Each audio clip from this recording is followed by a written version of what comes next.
नमस्कार दोस्तों and welcome to G Chills. आइए इस रिपोर्ट को देखते हैं। तो दोस्तों, तिब्बत की आजादी की शुरुआत हो चुकी है। भारत पहुंचकर अमेरिकी प्रतिनिधिमंडल के ऐलान से पागल हुआ चीन। तिब्बत पर चीन ने जो नया बयान दिया है उसे सुनकर पूरी दुनिया हैरान है। गलवान घाटी में हिंसा करके और अरुणाचल का नाम बदलकर चीन ने बहुत बड़ी गलती कर दी है और अब इसका बदला लेने के लिए भारत और अमेरिका हाथ मिला चुके हैं। तिब्बत को आजाद करने के लिए खुद अमेरिका की दुर्गा नैन्सी पेलोसी भारत आ चुकी है। भारत पहुंचते ही उनका जबरदस्त तरीके से ढोल नगाड़े के साथ स्वागत किया गया, जिसे देखकर चीन घबराया हुआ है। उनका ये दौरा पूरे दुनिया भर की मीडिया में छाया हुआ है। सब कुछ जानेंगे विस्तार से। 70 सालों बाद तिब्बत पर बेहद दिलचस्प माहौल बन रहा है। लेकिन आगे बढ़ने से पहले मैं उन सभी लोगों को धन्यवाद देना चाहता हूं जो हमारे वीडियो पे लाइक और कमेंट करके हमें सपोर्ट कर रहे हैं। अमेरिकी संसद की पूर्व स्पीकर नैन्सी पेलोसी 2 दिन के लिए हिमाचल प्रदेश के कांगड़ा हवाई अड्डे पर पहुंची है, जहां से वो तिब्बती धर्मगुरु दलाई लामा से मिलने के लिए धर्मशाला पहुंच गई हैं। इस मुलाकात पर अमेरिका से लेकर भारत समेत दुनिया भर की सरकारों की भी नजरें हैं। अगर भारत और अमेरिका मिलकर तिब्बत को आजाद कर देते हैं तो फिर ताइवान और बाकी देशों में भी एक उम्मीद की किरण जगेगी, जिनकी जमीन चीन हड़प कर बैठ गया है। इस बीच नैन्सी पेलोसी और दलाई लामा की मुलाकात को लेकर चीन बुरी तरह से भड़क उठा है। चीन के विदेश मंत्रालय ने कहा है कि वो अमेरिकी सांसदों और 14वें दलाई लामा के बीच मुलाकात को लेकर चिंतित है। चीन ने अमेरिका से कहा कि वो दलाई लामा के चीन विरोधी व्यवहार को समझे और तिब्बत को लेकर अपनी प्रतिबद्धताओं का पालन करे। चीन ने अमेरिका से ये भी कहा कि वो दलाई लामा के साथ किसी भी तरह का संपर्क करने से बचे और बाहरी दुनिया को गलत संदेश देने से परहेज करे। यहाँ सीधे तौर पर चीन अमेरिका और भारत को धमकी दे रहा है। चीन चाहता है कि भारत और अमेरिका तिब्बत की आजादी में आवाज ना उठाएं, लेकिन भारत के कदमों से ये साफ हो गया है कि हम न केवल तिब्बत के नाम बदलेंगे बल्कि तिब्बत को आजाद कराकर अपना अक्साई चीन भी वापस लेंगे। बौखलाहट में चीन भारत और अमेरिका के खिलाफ जुबानी हमले तेज कर दिया है। चीन का ये बयान ऐसे समय पर आया है जब नैन्सी पेलोसी समेत 6 सदस्यीय अमेरिकी प्रतिनिधिमंडल भारत आया है और दलाई लामा से मिलने जा रहा है।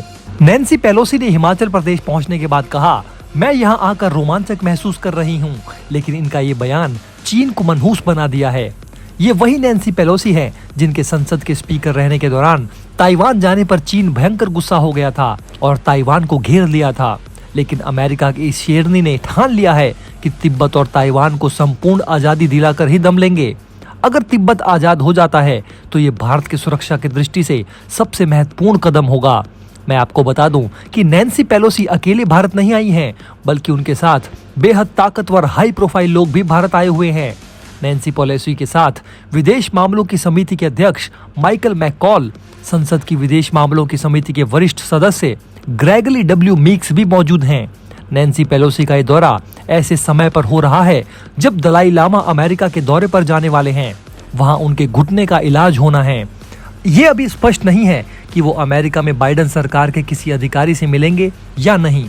सबसे बड़ी बात यह है कि ये अमेरिकी प्रतिनिधिमंडल भारत के नेताओं से भी मुलाकात करेगा और तिब्बत की आजादी का रोड मैप तैयार होगा।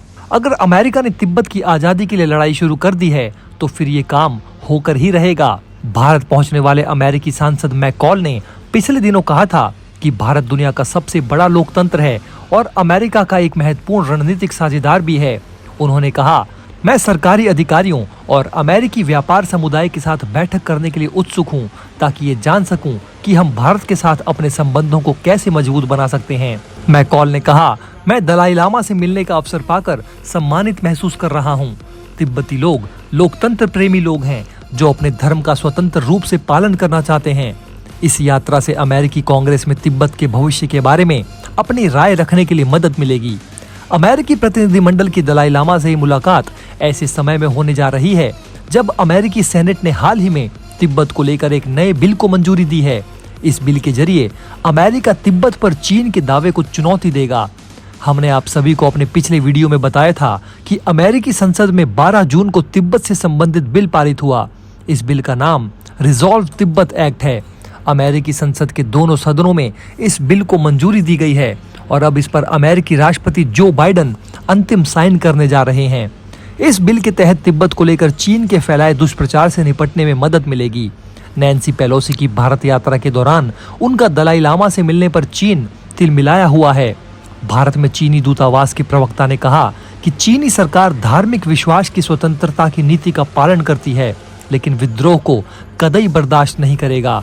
आपको बता दें दोस्तों कि तिब्बत में चीनी सरकार के खिलाफ विद्रोह शुरू करके दलाई लामा 1959 में भारत आ गए थे। जब भी कोई अन्य देश का अधिकारी उनसे संपर्क करता है तो चीन तिलमिला जाता है।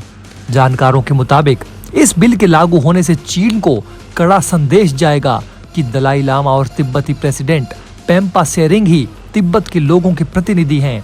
इससे दोनों पक्षों के बीच बातचीत का रास्ता खुलेगा। निर्वासित तिब्बत सरकार को भरोसा है कि अमेरिकी कांग्रेस से पारित बिल के कानून बन जाने के बाद चीन का यह दावा खारिज हो जाएगा कि तिब्बत प्राचीन काल से उसका हिस्सा है।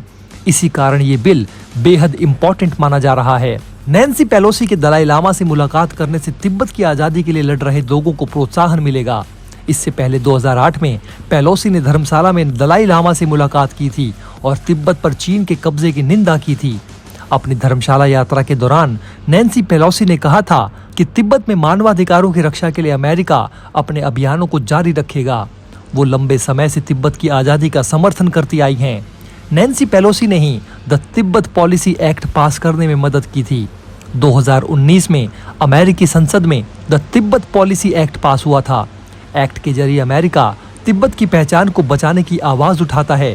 पेलोसी की वजह से ही अमेरिका में दलाई लामा का कद बढ़ा है। सबसे बड़ा सवाल ये है कि अगर तिब्बत चीन का हिस्सा है ही नहीं तो फिर वो तिब्बत का पानी मालदीव को कैसे दे सकता है।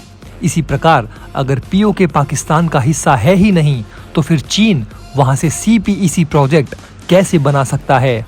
मालदीव को लुभाने के लिए चीन ने तिब्बती ग्लेशियर से 3000 मीट्रिक टन पानी मार्च और मई में 2 अलग अलग बैचों में मोइजू को उपहार में दिया है। बदले में चीन मालदीव का टापू हड़पने की फिराक में है। भारत के लिए सबसे बड़ी मुसीबत तब खड़ी हो गई जब चीन ने अरुणाचल में 30 स्थानों के नाम चीनी और तिब्बती नामों से बदल दिए। नई दिल्ली ने अरुणाचल में स्थानों के नाम बदलने के चीन के प्रयासों को लगातार खारिज किया है, ये कहते हुए कि ये राज्य भारत का अभिन्न अंग है, लेकिन चीन मानने को तैयार नहीं था। इसी कारण अब भारत ने अमेरिका के साथ मिलकर अपना आक्रामक रुख अपनाना शुरू कर दिया है। पिछले सितंबर में नई दिल्ली में G20 नेताओं के शिखर सम्मेलन से बमुश्किल कुछ महीने पहले बीजिंग ने एक नया नक्शा जारी करके शरारत की थी, जिसमें अरुणाचल और लद्दाख में अक्साई चीन समेत रूस के भी कई इलाकों पर क्षेत्रीय दावा किया गया था। दोस्तों इस वीडियो में फिलहाल इतना ही। इस तरह की डेली वीडियो कंटिन्यू रखने के लिए हमें आपके समर्थन की जरूरत है। कृपया इस वीडियो को ज्यादा से ज्यादा शेयर करें और उम्मीद है कि आप इस वीडियो पर कम से कम 1000 लाइक्स देंगे। पिछले वीडियो पर आप सभी का रिस्पॉन्स काफी अच्छा था। आप देख रहे थे जी चिल्स। जल्द पूरे होंगे आपके सारे विल्स।